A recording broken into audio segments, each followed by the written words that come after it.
Opo. Shopify. Tingnan po natin kung effective ba talaga ito. May pambrush talaga sa aso. So, wala po kami kasing aso alaga. So, sa akin na lang po talaga ito try. Sting! Nalagyan daw siya ng shampoo dito. Lagyan natin ng takip. Sting! Shopify. Once again, Shopify. For animal use only. Shopify. Shopify.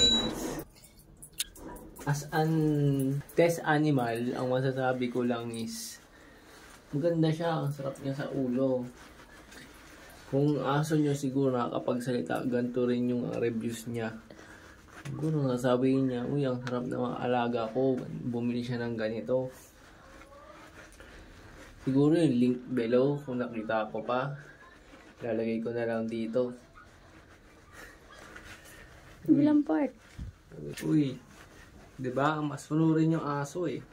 Pagiging masunurin siya eh. Kung ano yung utos. So, sige, utusan siya na owner. Ano gagawin? Yoko. Yoko. Pwede kaya ito sa mukha. Ha? Try natin sa mukha. Sige. Uy, medyo. Pwede. Medyo maganda siya. Anong pinasasabon?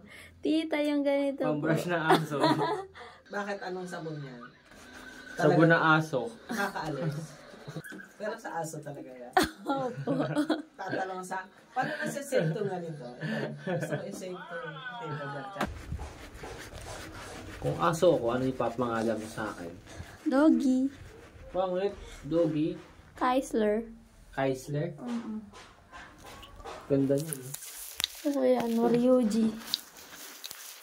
Ryuji. Pagkatapos mong kukuskusin, pwede mo na siyang i-brush up. Kitang-kita. Yung aso nyo magiging Leonardo. Leonardo DiCaprio. Saan pa na maging aso, ano? Mag-gawras sa'yo.